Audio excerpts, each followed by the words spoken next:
The Incredible Hulk is older than you think. Well, I'm not gonna X-Men Origins here and reveal that Bruce Banner was secretly alive in Civil War times or anything, so I guess he's not literally older than you think, but he is literarily older than you think.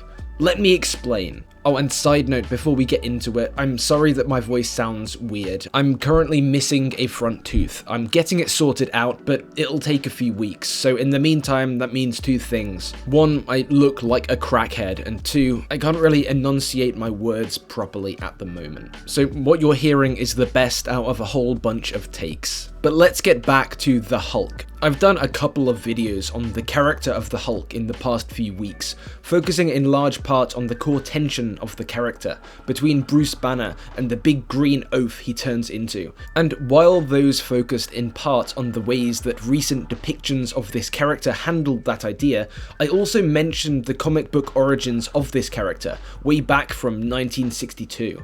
But the thing is, that's not really the origin of this character. Not entirely, at least, because sure, while Stan Lee and Jack Kirby came up with the tale of Bruce Banner on that date, the general conceit of the Hulk, the premise, the central what if behind the Incredible Hulk, well, that's a little bit older. So I thought if I explored that, if I dug into the long history behind the Hulk's antecedents, both fictional and real, it might make for a fun video. First, let's go back to the Hulk we know and love. What's his deal? Well, while there's a vast array of alternate universe Hulks, alternate timeline Hulks, retconned origin Hulks, Red Hulks, She-Hulks, Red She-Hulks, and so on, I think it's fair to say that the crux of this character is the following. Bruce Banner, a brilliant man, was transformed into an inhuman beast of great strength by outrageous happenstance. And now, often against his wishes, he goes from life as a man to life as a sometimes uncontrollable monster. And he must struggle to do good despite what seems like a curse. Now, even in the mainline comic book continuity, things have changed immensely since the 60s, but I think that's a workable summary of the original premise of the Hulk books and of the character in general. The interesting thing here is that this is a different sort of origin to most superheroes, then and now. Oftentimes, a hero will similarly gain their powers following some sort of accident or strange occurrence, like Spider-Man for instance, but most of the time they aren't physically changed into a completely different form as a result. Now, there are exceptions, and by now lots of them, but when something like this happens, more often than not it happens to a villain, not our hero. And in the case of the Hulk, that's because when this character was created, Lee and Kirby weren't thinking just of previous comic book characters or heroes even. No, their main inspirations for the Hulk were from the 1800s. Frankenstein and Dr. Jekyll and Mr. Hyde. If you're at all familiar with either of those stories, their influence on the Hulk is immediately clear.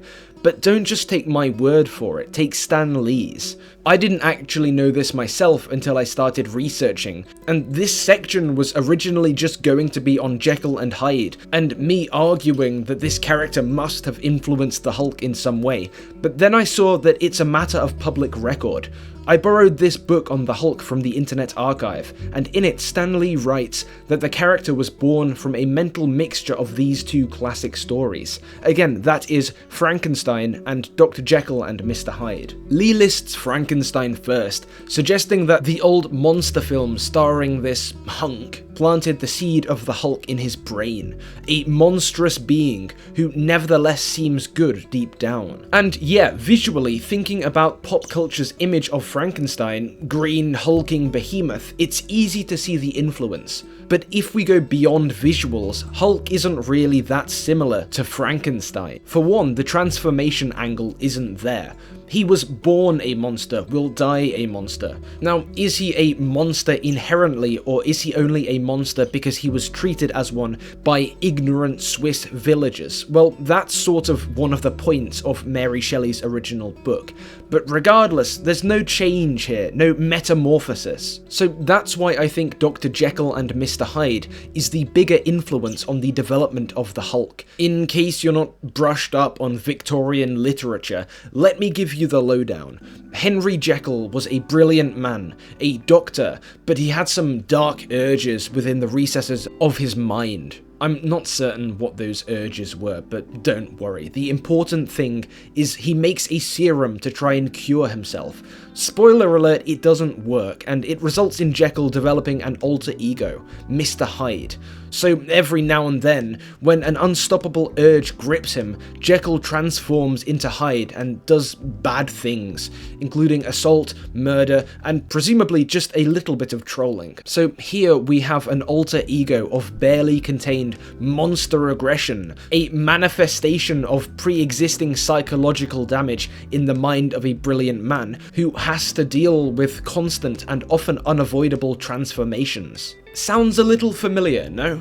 Lee notes this in that Hulk book I was talking about, saying that the Hulk character really came alive when they thought of adding Bruce Banner, so the Jekyll and Hyde inspired alter ego transformation spin was sort of what made Hulk Hulk, instead of just a standard Frankenstein knockoff. But the chain of inspiration doesn't end here, because there's a real historical figure who may have inspired Jekyll and Hyde and the dark dichotomy within the character, and that's a man named William Brodie. Brodie was a respected man about town and cabinet maker in 18th century Scotland until he was busted as a burglar. For years, he'd become a well-loved member of Edinburgh society while working on the cabinets and locks and such of the city's inhabitants. He even ended up getting a seat on the city council, but then it came out that he'd actually been robbing the city blind the entire time. People had given him a key so he could work on their houses, and unbeknownst to his clients, Brodie just copied the keys, came back later and filled his boots. And this went on for a while. Why is this relevant? Well, Robert Louis Stevenson, the acclaimed author and creator of Jekyll and Hyde, was from Edinburgh. Apparently the family house even had a Brodie cabinet in it. So is this it? The great-grandfather of the Hulk, from a metatextual perspective, is some Scottish burglar? Well, no, not really, because Jekyll and Hyde, while likely inspired by the Brodie case, wasn't just about a man living a double life. It was about transformation from one being to another, in a literal sense. So I think we can go further still, because the trope of characters transforming from one form into another, and particularly from a human being into something more bestial, is very old indeed. For one, it's very commonly found in folklore of all types. This is the S. Thompson Motif Index of folk literature. Essentially, it's the Bible for people who study folklore, because contained within are more or less all the tropes which pop up in similar ways within stories people tell across cultures and even continents. And this is the section for transformations. So yeah, a person becoming something else, something other, is an idea found literally anywhere where people tell stories. There's even an entire epic poem from antiquity composed around the idea of transformations. It's by Ovid, and it's called the Metamorphoses. The first lines of this epic are as follows. My mind leads me to speak now of forms changed, into new bodies. O gods above, inspire this undertaking, which you've changed as well, and guide my poem in its epic sweep from the world's beginning to the present day. So yeah, this aspect of Marvel's Hulk is unfathomably ancient, and found everywhere. So is that it? There's no better answer than that for the deepest roots of this beloved character.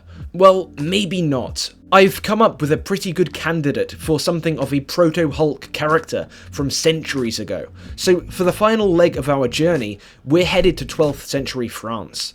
Because there's a poem, a lay to be specific, by Marie de France called Bisclavret. I mean, I guess I don't know exactly how French pronunciation has changed since the 12th century, so you know what, I'll just call it Bisclavret for simplicity's sake. No fancy accent. But if anyone watching this is a resurrected lich who lived in 12th century France, please do correct my pronunciation in the comments. But this lay is a poem all about a baron who has a curse. Every week, for 3 days, Bisclavret disappears and becomes a wolf. yeah, this is a werewolf story. Now, there are of course older werewolf stories by thousands of years, and the theory's even been suggested that the idea of the werewolf predates civilization itself. The scholar Robert Eisler once proposed that in Indo-European cultures, the concept of the werewolf was tied somehow to the European transition from gathering to hunting. But Bisclavret is different, and here's why. Essentially, the gist of the story is that when Bisclavret's wife finds out, she's repulsed by his wolfish ways.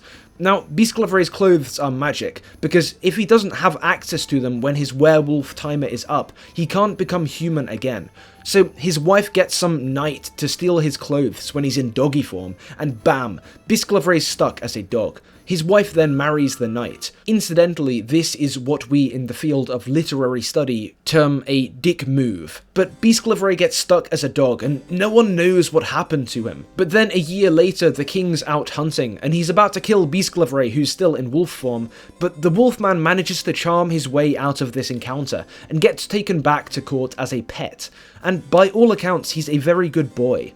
That is, until he sees his ex and her new knight husband, when he viciously mauls them. The king and his court soon figure out something funny's going on, and after some light torture, his wife confesses everything. Bisclavret transforms back, the king gives him a big old kiss, and exiles the wife and her knight. Big happy ending. Well, look, I'm not saying that mauling your ex is a good thing, even if she did stick you in a werewolf body, but from a textual perspective, Bisclavret's the hero here, and the king certainly thinks so. He helped expose 2 treacherous nobles in the realm. So yeah, fun story, I'll put a link to it in the description if you want to read it yourself, it's not long. The point I want to make here though, is that there's plenty of older transformation stories, and there's plenty of older werewolf tales, but Bisclavret is the oldest story I'm aware of that has man transform and become bestial, but still try to do the right thing, to be a hero, which in many ways is the essence of the Hulk. So, am I saying that Stan Lee's lying? That they didn't get inspired to create the Hulk by mashing up Frankenstein, Dr. Jekyll and Mr. Hyde, and instead he and Kirby stole the idea from a medieval French poem about werewolves? No, of course not. What I am saying though, is that the literary roots of this character extend far further back than the 60s, far further back indeed than the stories and figures Lee was aware of at the time. The Hulk is only a modern version of some very old concepts, tropes and motifs, some of which may well extend further back than civilization itself. And maybe in a work like Bisclavret, we see something of a proto-Hulk, and we see some of these ancient pieces and ideas coming together in a similar way to what we'd see again in 1962, when a certain mild-mannered scientist tried to save a foolhardy young scallywag from being blown up by an experimental bomb. I hope you've enjoyed this little journey through the secret origins and precursors of Marvel's Hulk. This isn't exactly the sort of video I do typically, but I've had this idea for a good while now and thought it might be fun to make. And I'm pretty happy with how it turned out, except of course for the fact that it's sort of ruined by the way I sound like a lunatic when I speak because I'm missing a tooth. But nothing's perfect, right? The cool thing is, if anyone does like this format, I've got a few other fun topics I could do similar videos for, beyond Marvel even. I don't want to spoil too much, but maybe a certain other big green giant is older than you think. But yeah, chuck a like on this video if you thought it was cool, or if you learned something, or even if you didn't like it. Just like the video is the general message I'm trying to get across. And if you already have, and you want to do even more to support this channel, consider throwing money at me on Patreon in return for cool exclusive videos and more fun benefits. Links in the description if you fancy checking it out. Also, if any of you can think of any literary or cinematic antecedents for the Hulk that I might have missed, I'd love to hear about them in the comments. But that's it from me for now. I'm currently in wolf form, so I've got to go and get my clothes to transform back. But yeah, bye. And a big thanks to all my patrons on screen now, and especially Ian Fifield.